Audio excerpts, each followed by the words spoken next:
Welcome to Inside West Point, Ideas that Impact. I'm Brigadier General Shane Reeves, the Dean of the United States Military Academy at West Point.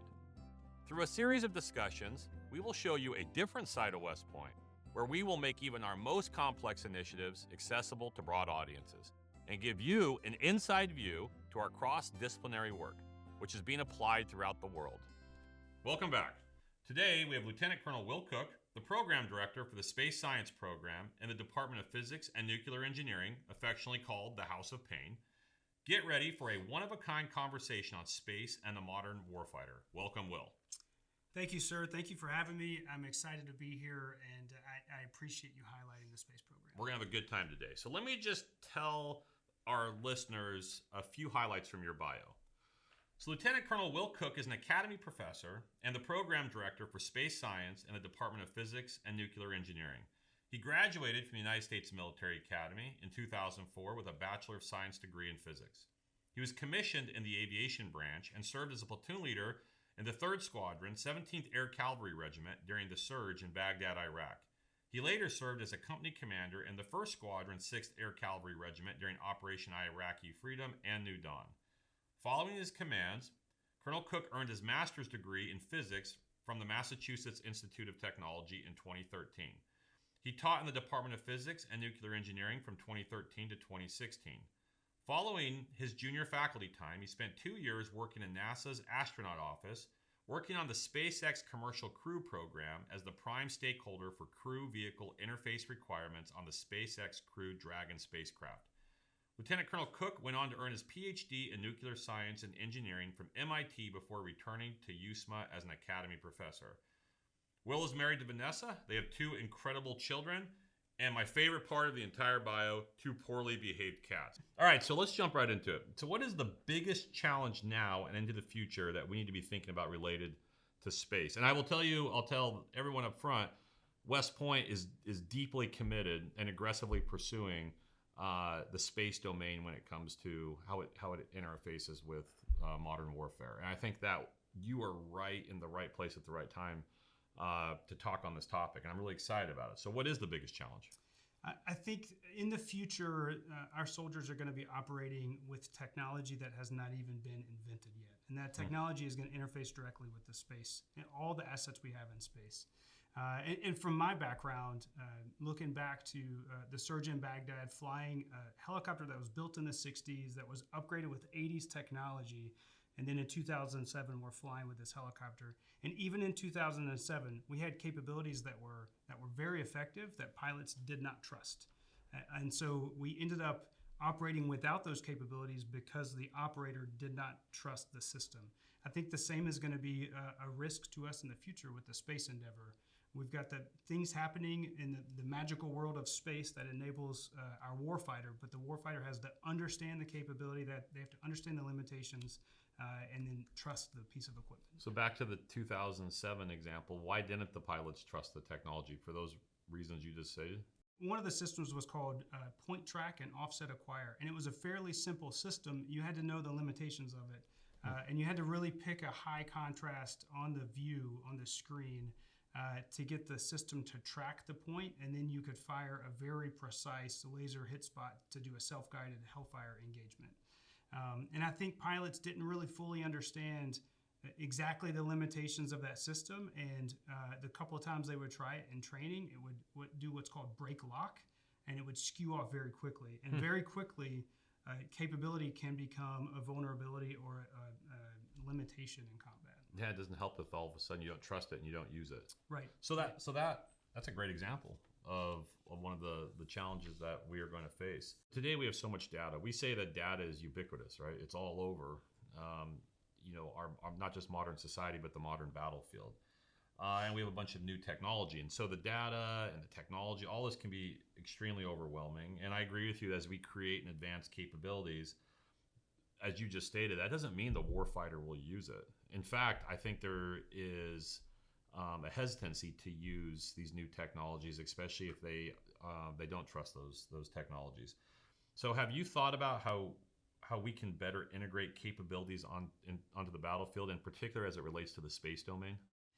I have. I think, first of all, we're going to have this steady stream of breaking technology that's coming out with an innovative army that we're moving into this innovation era. And I think we've got to get that technology into the hands of soldiers very quickly. We got to let them play with it, let them break it, let them see the limitations and what vulnerabilities it has. And those are the soldiers. I think the officers need to understand the science behind it. They need to understand what's going on, what the limitations from a scientist perspective. And that very directly speaks to the assets that we have in space. And if you think about when they learn the science, they need to start to comprehend the capabilities, but then also the vulnerabilities, the limitations, and how they can leverage that in the fight. You just made a great pitch for the academic program at West Point right there. Good job. Let me ask you this. Can you give me some examples of technology that you either see in development or you've seen deployed, say, since some of the last great technological evolution of weaponry in the Army, which is the 80s? And can you tell me some of those that you've seen in development that you think are going to be immensely impactful? No, sir. Those are all highly classified. Okay, good. Never mind then. That's exactly what I was hoping you'd say. There is some technology that we can talk about that I think the listener can understand. And one of those is the global positioning system. Absolutely incredible technology that gives just kind of a superpower to the modern American soldier. But that has limitations. There's a 2020 Nature article, a scientific report, that talks about the decrease in the part of the brain that corresponds to spatial memory for those that use GPS, habitually use GPS. That's the part of the brain that corresponds with land navigation. And so we, as a society, are losing the ability to do our own land navigation because we're relying on GPS so much. So while we understand the technology, we're also going to have to continue to train without the technology and know where that technology is going to be limited. I'm going to now skip the joke where about a lieutenant and their inability to ever use a map and ask you this. Can you provide me a few more examples where you think there might be an atrophying of human skills by over-reliance on technology? I'll give you a couple of examples, one natural and one's human-made, and both that relate back to GPS. As you know, recently we had 5 coronal mass ejections coming straight to Earth. What's another term for the coronal mass ejection? A lot of people know those are the things that create northern lights, the aurora borealis. We have systems in space and systems on Earth now that can give us a pretty good idea of when that's going to impact Earth. We were able to tell the world, really the Northeast, to go outside and look for the northern lights, and it turned out you could see the northern lights all the way down to the Caribbean. Yeah. Right. But there's also that creates a limitation for some of our assets in space. Colonel Diana Laux, and Dr. Jason Durr were running equipment and taking measurements when this happened. And the second night of this Northern Lights event, they measured 5 meters of error in the position. And so if you think about 5 meters on the second night, we think that could have been as much as 10 meters on the first night. And when you're talking about GPS-guided munitions, sure, 5 to 10 meters is the difference between hitting a target and missing a target. Yeah. Can you tell me about the man-made example? In 2013, there was a truck driver, and bosses of truck drivers like to put GPS systems onto the vehicles so that they can track what the driver's doing throughout the day. Well, this one particular truck driver liked to take a nap next to Newark Airport. He didn't want his bosses to know that he was doing this. So he bought a simple little $100 illegal GPS jammer and turned it on, took a nap every day. And it was shutting down Newark airspace. Wow. And so with a fairly simple jammer, you can create significant impacts on the GPS signal. And we have to know that the enemy will do that in the next conflict. They will take every opportunity to jam the entire electromagnetic spectrum, not just the GPS signal. And so we have to be prepared for these vulnerabilities. I mean, you could say that we shouldn't just be prepared because it will happen. It is happening if you look at what in Ukraine and how the electromagnetic field has become perhaps the most important part of that entire conflict, and how that war has evolved to the point that unmanned aerial systems are being affected, and there's this back and forth. And so how do you recommend that we prepare for this inevitability? So I think, again, we go back to this notion of really the officers need to understand the science. I tell my cadets all the time, officers have to think outside the box because that's where wars are won. And if you don't understand where the box is defined, then you don't know how to think outside the box. And I do think you see a lot of that in the war in Ukraine. I think you see very intelligent, very creative people that are trying to think about what the next step is to create a vulnerability for the enemy and then leverage that system that they have to set this conditions for victory on the battlefield. What are some examples of how space is influencing the Ukrainian fight? I'm thinking GPS, long-range artillery, low-orbit satellites. Is that all about, right? Hypersonics even to some extent? Like, what do you think? I do think it is an incredibly important aspect of ground warfare. I've always, as a pilot, I used to always say the main effort is boots on the ground. You're triggering a thought in my head, which is as we think about Ukraine or even Gaza, any of these other conflicts that are proliferating around the globe, you're starting to see the criticality importance of space as it connects to land warfare. What do you think about that? Do you agree, disagree? I do agree. Certainly the main effort will always be boots on the ground and the ground commander and what they need to leverage the conditions for success. But space offers a variety of assets to the ground commander, and I think you're seeing that play out in Ukraine in real time, whether it's imagery, connectivity, so connectivity through Starlink has been helping out, but also satellite communication, electromagnetic reconnaissance, global positioning system. All of those things are there to support the warfighter, and they all have their own unique sensitivities or their own vulnerabilities. And you see these warfighters in Ukraine that are having to think through in real time what these vulnerabilities are. I think we can understand that long before we ever go into conflict, what the technology is and then what the limitations are. But that we should fully expect or be at least prepared for all of that tech to go down, is what you're getting at. We should, absolutely. And the Space and Missile Defense Command is working right now to create scenarios in training for all the units where they start to lose certain space assets to make sure that units are still training with and without. When it's available, you should use it because it gives you a tactical advantage. When it's not available, you don't want to lose the conditions to still win the fight. So let me shift a little bit here and let's talk about some of your efforts in the space science program. So what are those? One of the big pushes I've been making lately is to increase the number of programming assignments. So we give a programming assignment, even though we're in the physics department.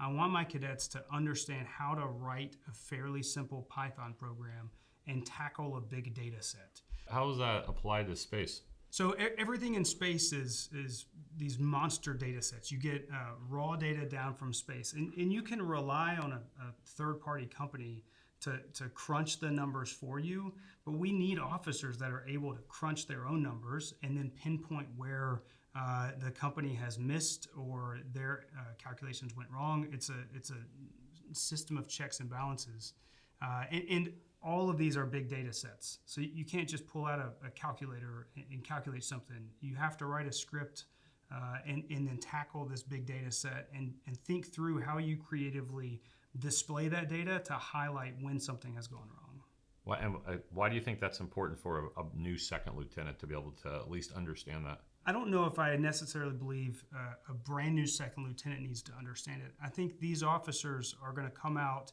they're going to get experience as a platoon leader. They might not see programming at all, but they're eventually going to grow into these senior levels, acquisition corps or senior levels of command. And when they get thrown the results of some big calculation done by either a third-party company or a staff officer, they need to know how to look at the data and ask the right questions to see if the calculations have been done properly, if what they are seeing is actually true, and really understand the bells and whistles behind whatever calculation that officer did. And again, getting back to your previous point, which is that understanding is a level of redundancy for not over-reliance on technology. Right. Yes, sir. Absolutely. And one thing I think is interesting is they can go tinker with Python after they leave. They don't What's need Python? Python is a programming language that's free. You can download open source programming interfaces and just continue to practice with Python in your free time. In most of the science missions in space provide their data free. And so they can continue downloading data from these science missions and then running a Python script and just to practice and just to remain curious and interested in the space endeavor. As we start to see the increased competition and even the militarization of the space domain, is it likely that data will continue to be free? I think it will. I believe NASA has a big role in all of these science missions, and NASA continues to press that the data that these science missions produce are open source. They're free to download. Sometimes you have to write the PI, the principal investigator, to get access to the data. But I think the future of science is this knowledge that it's not just the grad students that are in your program right now that have the answers. The answers could be out wandering around the streets looking for something to do. And it's sort of a crowdsource mentality of solving some of the bigger problems. So I think they'll continue to provide the data sets for free. Well, can you give me some applications of the programming that you're doing with cadets? One really cool assignment that I give them is we download all of the International Space Station, the recent position and velocity data, which is free to grab on the internet. And then I have them take that data and build a Python script that loops through all of these data points. And for each data point, they calculate the Keplerian orbital elements, which are the classic orbital elements for the orbit. So explain that to me. What does that mean? Classic orbital elements are an elegant solution to understanding what the orbit is. If you were to walk outside right now or this evening and see the ISS pass directly overhead, you would see it in view and then out of view in about 8 minutes, and you would have no idea when it would be overhead again. But if you calculate the classic orbital elements, you have more information, and there's 6 numbers. One talks about the shape of the orbit, so ellipse versus circle versus hyperbolic. One talks about the size of the orbit, and then they start describing the orbital plane. So the orbital plane will tilt, it will twist around the central axis of Earth, and then you have a rotation of the orbit inside that plane is the 5th number, and then the last number is the position of the satellite. Other than the position of the satellite, those numbers stay pretty constant throughout the orbit. And so you can make predictions that are days into the future where that satellite's going to be, and then you have an idea of when it's going to come overhead again. I don't think NASA is going to lose the International Space Station. So how is this applicable to cadets more broadly? If you think about when this space station passes overhead, and then you actually try to comprehend when the space station is going to pass overhead the next time, it's actually pretty daunting to consider that, because we're in a moving reference frame. We're spinning around the surface of Earth. Doesn't feel like I'm moving. It doesn't, but I've got some interesting data points on that later. If you think of friendly satellites, we want to know when they're going to be overhead so that they can support us, whether it's imagery, communications, or GPS. If they're threat satellites, we want to know when they're going to be overhead so we can hide from them. And having that understanding of the complexity of the space endeavor and the different reference frames really helps these cadets understand what's going on. What are some of the other big changes that are happening in the space science program? We went from a pilot to a fully approved 3rd science option for cadets. And so for the listeners, cadets right now, they take Physics 1 and they take Chemistry 1. And then they have the option to either take Physics 2, Chemistry 2, or Biology. We rebranded Physics 2 to give them another option, and it's a Physics 2 that takes place entirely on the canvas of the space endeavor. So we start with the orbital mechanics, and then we move into charges, electricity, and magnetism, all in the space environment, imagery, and they walk away with an understanding of all these things we've been talking about, with the limitations of how quickly an imagery satellite's going to pass over, or how far away your typical communication satellite is. Give me some of the interesting research projects that are happening inside the program. Absolutely. So going back to the ISS problem, Major Phil Schmedeman in the Operations Research Center has been working with the Space Force to, the Space Force goes out and purchases unclassified data from commercial companies of satellite observations. And they pay these companies to report the data, but then also to make a notification when there's a satellite maneuver. With the end state being that all satellites in the near-Earth environment are always watched at all times by unclassified data, and you can walk out and talk openly about what different satellites are doing. And so the goal is they're going into the second year for a systems capstone team, bring a couple of pain majors in to help out, but to help these companies understand the data they have and try to get better at making very rapid maneuver predictions. Give me another research project. We also have, with DARPA, the Defense Advanced Research Projects Agency, and NASA and Oak Ridge, the Naval Academy is involved as well. We're helping design the first flown nuclear thermal propulsion rocket. And so the idea is to get it launched in 2026. And our cadets are making very real, very meaningful contributions to the understanding of what this rocket is going to do. What is unique about this rocket? And I hear the word nuclear, so that makes me think about it. Right, right. So if you think of a typical rocket, you have a chemical reaction that happens. So you have fuel and you have oxidizer or oxygen. And then in that chemical reaction, it creates heat in a combustion section that those chemicals expand out a nozzle, and that produces the thrust. In a nuclear thermal propulsion rocket, you don't have the oxidizer, you just have the fuel. And the fuel is heated by nuclear reactions. So the nuclear reactor core heats up very hot, hotter than a chemical rocket. And then you have nothing but hydrogen that is flowing out of the nozzle. And so you can get efficiencies that are more than double a typical chemical combustion rocket. Give me a real world application of how this could change things in terms of space. The easiest thing to wrap your mind around is this notion of going to Mars.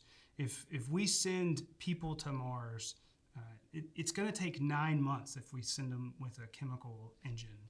If we use a nuclear thermal propulsion engine, depending on the size of the payload, how big their capsule is, we can cut that down to 4 or 5 months or less if we're willing to send them with bare bones equipment and just get them there as quickly as possible. And that's all due to the efficiency at which you're using your fuel in a nuclear. Theoretically, how fast could we get there? I think you can drop all the way down into the 45-ish days. Really? And that is where you really have a bare bones capsule, the minimum amount of food. It might not be realistic because NASA has tended towards this mentality of having triple redundancy. And so triple redundant for food, for oxygen, for water. But inevitably, we have to get people to Mars as quickly as possible because of the radiation signature. And so I think the nuclear thermal propulsion system is going to be a part of the first mission to Mars. First off, as you know, at West Point, we're very competitive. So if 40 days is the fastest, please figure out how to do it in 20. We'll get on it, sir. Sure, I'm sure some cadets can figure that out in Bartlett Hall. Hey, so why is DOD involved in this? Why isn't it just NASA? The same system that can get us to Mars in 4 or 5 months, that could push a satellite around in the near-Earth environment for an incredibly long time. Sure. And so if you think of satellites are really just floating around in their orbit around Earth. And then every time you want to move that satellite, you have to use a little bit of fuel. And when you use that fuel, it decreases your total mission time. But if you're using that fuel more efficiently, then you'll have a much more extended mission. I like to say, if you're driving around in your family car and we each have the same car, but my car gets double the gas mileage, I could drive all day without stopping. We're both going to have to stop when our kids have to use the restroom every hour. Sure. But other than that, you can adapt and overcome there. We can figure it out. Yeah. So, we've had a number of astronauts that have come back to the academy. They're very generous with their time and talk to cadets. And I often have a chance to talk to many of them. Shane Kimbrough, who's class of 89, Frank Rubio, Drew Morgan, both class of 98.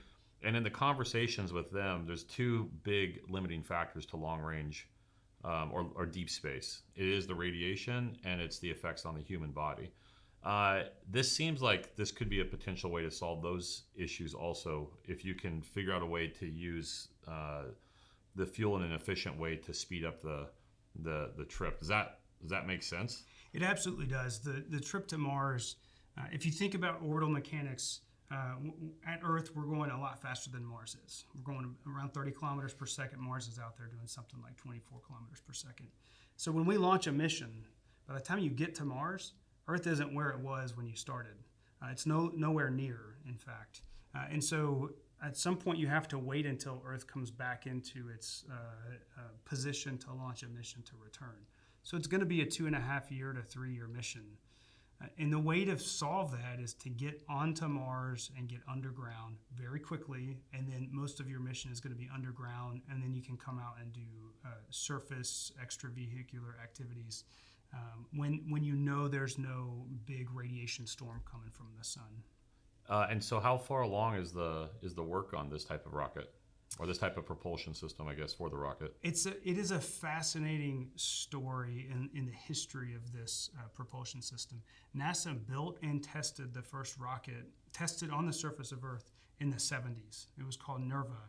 They showed that it was functional technology, and I think everybody just agreed we weren't ready for this yet, and they disassembled everything and then put some manual on the shelf somewhere and said, we've solved this technology, we'll pull it out when we're ready. And why were we not ready? When you take a nuclear reactor, there's international policy that you can't go critical with a nuclear reactor if your orbital decay time is shorter than your fuel decay. And so you can't really use a rocket like this until you're beyond about middle Earth orbit, medium Earth orbit. And so the real use for a rocket like this is to go to Mars, and none of the other systems have been developed to get us to Mars yet. So we have the rocket to get there, but not all of the other life support systems. It seems like private industry is moving out quite rapidly in this area. Potentially, are they, pick your private company that is operating in this space? Are they most likely to solve this problem, you think? I do think the private industry is going to be the game-changing endeavor that helps us get to the moon and to Mars. Not necessarily that they will be the ones to do it first, but they are the ones that are generating the latest new technology. I think it was a fantastic program in the 2012 timeframe to transition all this technology from NASA into the commercial sector and then let them run with it. These commercial companies are more willing to take risks. They're more willing to have failures on the path to success. And I think they're going to take us a long ways. So I'm looking at your uniform, so I see the Space Operations badge, but we have a Space Cadre course here at West Point. Can you talk a little bit about that? The Space Cadre course is open to all majors and faculty members. So we generally have 2 or 3 faculty members that sit in the back. It's good. I can boost my resume. Yes, awesome. Sir. Even a lawyer like yourself could make it through the Space Cadre. I absolutely could not. You know that. That's very nice of you to say. We have 2 team members from the Space and Missile Defense Command that come in from Colorado Springs every summer, and they teach 2 iterations of the Army Space Cadre Basic course to 40 total people each iteration, so 80 for the summer. And we have 30 West Point cadets. We invite 10 ROTC cadets, and then we usually keep a couple of seats in the back reserved for faculty. And they learn everything in the space endeavor, exactly what we've been talking about, the capabilities that the space endeavor provides us, but then also the limitations and the vulnerabilities, and what the enemy is doing to create new vulnerabilities for our space. I mean, this is great. This is exactly something that we should be doing, because we're now deploying these young officers into the Army where commanders at all levels can access this knowledge, and it's such a great contribution to the academic program. Well, as you know, our academic theme this year is the human and the machine, leadership on the emerging battlefield. Underlying this entire theme is an emphasis on the importance of preparing cadets for future combat scenarios where technology and human leadership intersect. In your area, we can think about how science, in this case, space science, influences this intersection. And in fact, your background, your 2 years working at NASA, this is almost exactly what you were working on, this human-machine interface, if you want to call it that. So to this point, can you speak to the applications of space to the warfighter? the space endeavor, it really breaks down into a couple of areas where space supports the warfighter. The one that most people readily know about, global positioning system, because you use it most times when you drive in your car. But also imagery. We have significant imagery assets that are there to support the warfighter. And we also have communications. And those all bring their own limitations. And so the interface, some of it is around knowing what the limitation is. And an easy one to think about is imagery. Our imagery satellites, if you want to get the highest detail possible, you want to be as close as possible to Earth. And if you want to be close to Earth, that means you're going to be in low Earth orbit, right above the atmosphere, skimming along right above the atmosphere. That means your system's going to be in view for about 8 minutes. You're moving along around 8 kilometers per second. And once that system passes overhead, it's not going to be in view again for another day. And so for an operator using some interface to try to download imagery from a satellite, they need to be aware that there are very short windows when they can get high detail imagery. And then that specific satellite will be out of view for about another day. And they have to think through when do they need to time their request so that they can get this high resolution imagery. But again, all of the different endeavors have their own considerations, sure, like communications and GPS. I have to go back to this question about the militarization of space. I once had it described to me that the space domain was perceived to be a global common, and that international treaties and relations recognized space was going to be used for peaceful means, which means that the technology that we've put into space, particular satellites, are almost like glass boxes. You know, there wasn't much of a thought about weaponization or the militarization of space or the weaponization of assets in space. We clearly have moved beyond that, and that clearly is a domain which has become a very competitive domain. Do you think that the assets that we have in space have the ability to survive in a let's say a total war that would include adversarial actions in space? Our systems are robust. I think our DoD assets that we put in space are robust. I think we rely on a lot of non-DoD assets. We buy a lot of commercial imagery. We use a lot of commercial bandwidth for communications. Those are sensitive, and those we should expect to lose very quickly. But even our robust DoD assets, they are still vulnerable because they are out in the open, and anybody who gets close to it can mess with it, can jam it, or try to disrupt the electronics. And I think that's a big role of current research, is to understand that there's a huge theme right now across DoD research to study radiation damage and microelectronics. And as you think of the electronics, the size of a transistor continues to get smaller and smaller to the point that a single hit of radiation can actually disrupt the electronics at this point. And so we do have a long ways to go to continue to make our equipment more robust. But I am confident that the DoD systems are as robust as we can get them right now. We will lose commercial capability.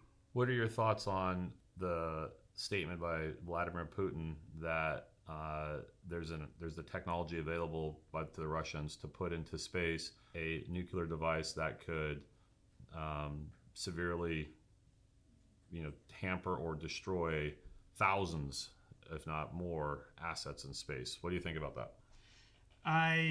The science supports it.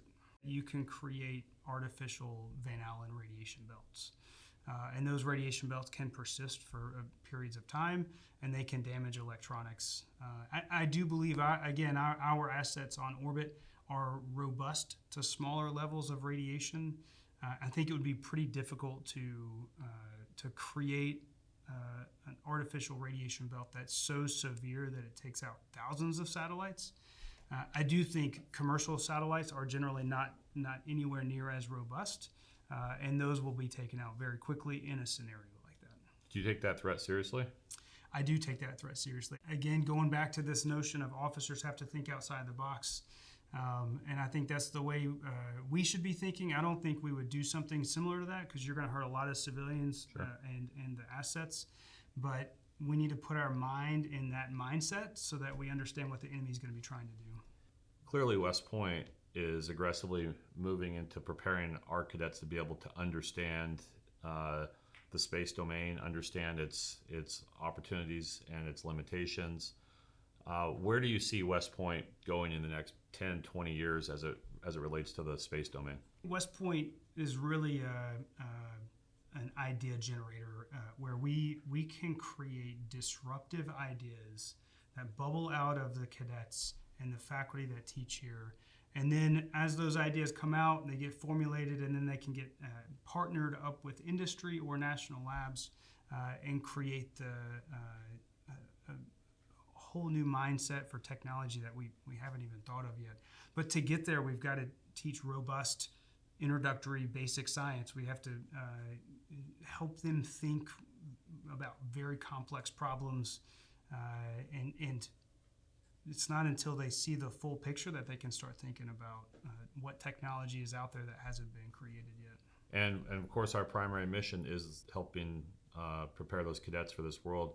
How do you see West Point helping the Army as this becomes a significant part of land warfare? I'm very excited about the future in terms of being the intellectual capital for the Army. I think we're in the process right now of trying to get plugged into all the different units that are thinking through these problems.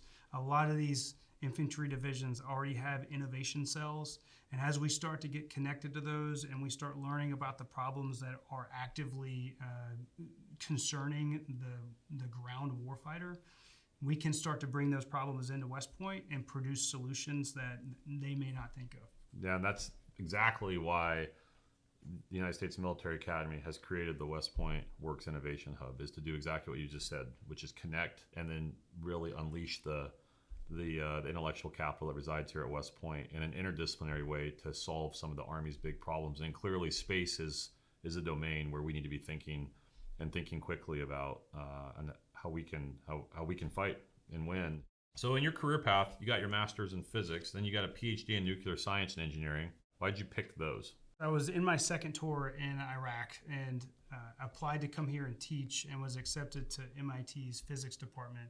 And there were a couple of projects there that were absolutely fascinating to me. And so I went with the physics right out of combat. And that was an interesting transition because Sure. Physicists are big brain people, and Army helicopters kind of simplify everything. So red button, green button, and all of a sudden I'm thrown into this environment that's a very basic science, trying to answer problems that the way the universe behaves, and come up with an elegant solution that describes it.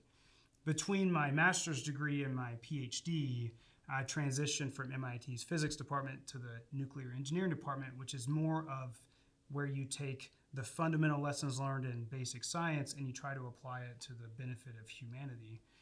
And I had the chance to walk that path with a radiation detector, quite literally pushing this 500-pound radiation detector across MIT from the physics department to the nuclear engineering department, and be a part of trying to transition what is a dark matter detector into something that Army operators could use. How did your journey take you from radiation detecting into studying the cosmos? So I was inbound as an academy professor, and the House of Pain needed somebody to run the space science program. The current program director was going to go on sabbatical.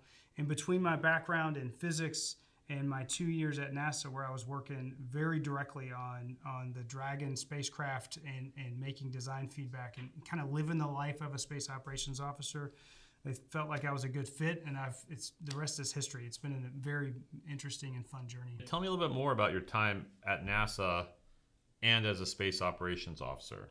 And what is a space operations officer? Sure. So there's a pretty wide role of what space operations officers can do. I was sitting here as a junior faculty member, and NASA ran a selection for a non-astronaut officer to come work and do engineer design work. And so I went down. It was a 2-year assignment. That required the Army to reflag me from a nuclear operations officer to a space operations officer. And then I spent those next 2 years working directly with the SpaceX team and the Dragon capsule, the human spaceflight team inside of SpaceX. Your more typical space operations officer, a lot of what they do is classified, but at a very high level, they are whispering into the division commander's ear what space capabilities we have, what assets we have, how we can leverage the conditions on the ground more effectively with assets in space. Can you give me a little bit more detail on those 2 years as you were working on that? You said it was the Dragon spacecraft. Yeah, the Dragon spacecraft. There were about 60 or 70 total requirements that NASA gave each commercial provider that relate to crew interface, so crew vehicle interface. And I was fortunate enough, they somehow trusted me to be a prime stakeholder for over 30 of those requirements. And they involved everything from the displays and controls and how you interact with the displays and controls, the suit interface with the vehicle, crew egress if it lands in the northern Atlantic and nobody's there to get them out. I actually had the chance to run a test in the Atlantic Ocean where we took a capsule out into the Atlantic Ocean and we threw astronauts in it and we said, okay, you need to hop out and climb into a survival raft. And it was an absolutely fascinating experience where NASA trusted me probably more than they should have, and I had the opportunity to work with some of the most incredible human beings on Earth, the U.S. astronauts, and this team at SpaceX. I'll tell you that is probably the best part of my job is you're just casually throwing out your background, and it's really humbling. You're saying that you worked with some of the best people. I think that all the time. I'm like, this is such an amazing group of people at the Academy with this eclectic disciplinary backgrounds, but just who have done phenomenal and amazing things. And I mean, you obviously fit right into that category. I mean, it's humbling to be part of it. But you are what is called an Academy professor, right? And Academy professors are officers specifically selected to come and serve at West Point after earning their PhD, and they typically spend the rest of their career at West Point. So what brought you back to West Point after you had taught here 3 years earlier in your career?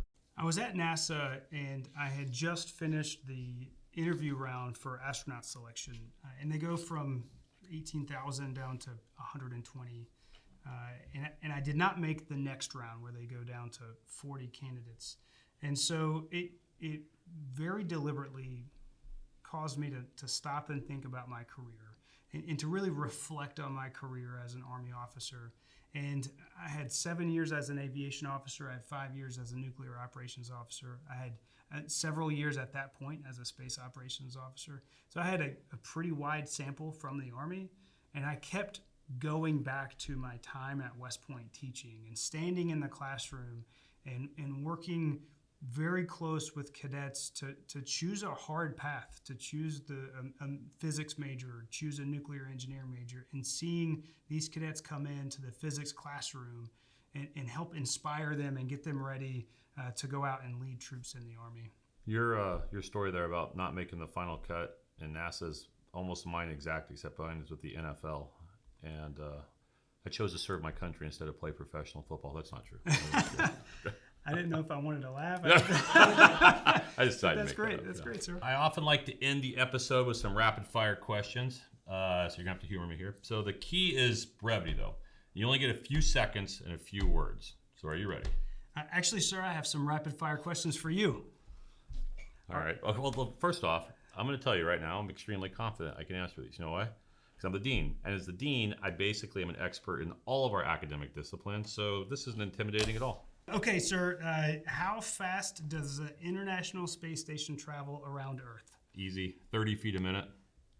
I don't know. You used the wrong units. That's actually. Listen, the dean is infallible. Sir, that's good. I'm impressed. 7.7 kilometers per second. That's right. That's what I was thinking. That's exactly what I was thinking. Right there.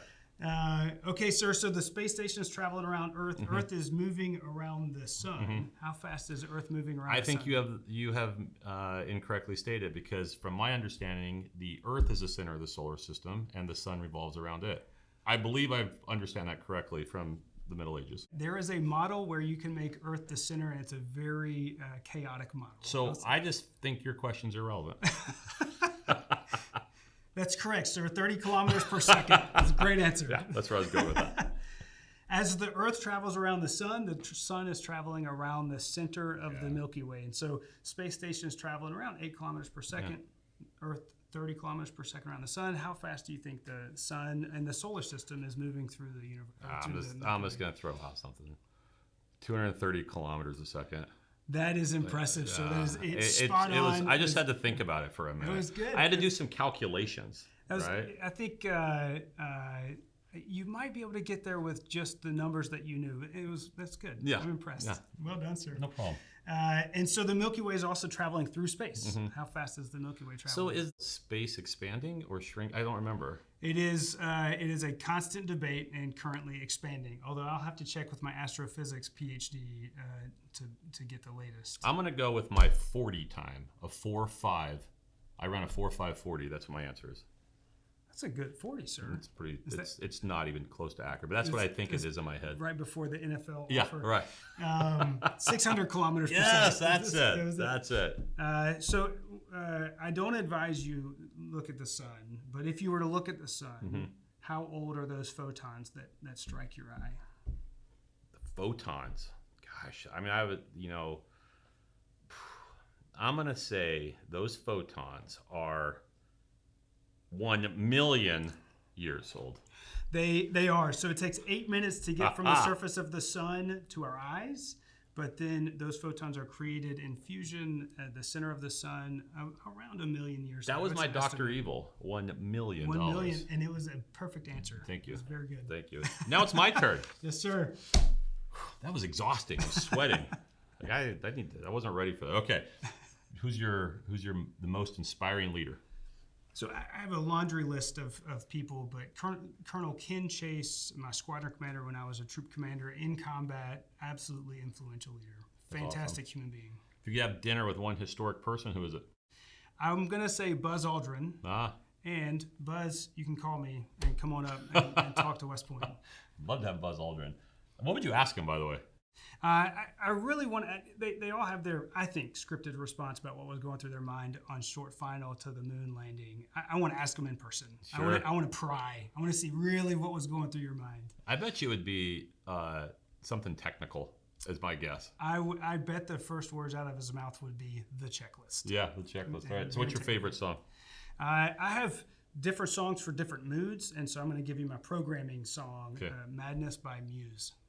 Madness by Muse. What's your workout song? I don't know if I have a recent workout song. See, that's because you're in pain. You guys don't work out. I can tell. Programming is my workout. I like it. Yeah. Biggest leadership challenge you've ever faced? When I was in my second company command, I had command with a staff and no soldiers and no equipment. Oh, that's tough. It was a fascinating and very challenging experience. Hardest class you've ever taken? Elementary particle physics, and I'm going to give a warning to the listener. If you ever sign up for a class that has the word elementary in it, it is going to be the hardest class you ever take. Do you have any parting advice or takeaways for those listening? So I think we're at this point in society where more and more decisions are going to be made by artificial intelligence. Yeah. And I think artificial intelligence is, a lot of people think it's this black box that you put something in and a prediction comes out and you don't need to know what's happening in the inside. But anybody can go download a programming interface. You can take a couple of classes on Python and learn how to read Python and then run through tutorials for machine learning. And you can actually do some toy model experiments with machine learning and really start to understand what these large language models are doing, what image classification or the autopilot driving, voice to text and text to voice. You can understand all of that with a couple of classes on the weekends and just self-driven tutorials. That's great advice. So thanks, Will. This was great. I know our audience is going to enjoy it, and I have enjoyed it immensely, so thank you. Be sure to tune in to the Inside West Point Ideas That Impact podcast next month. Remember, you can find this podcast as well as the other podcasts, journals, and books hosted or published by the West Point Press at westpointpress.com. Until next time.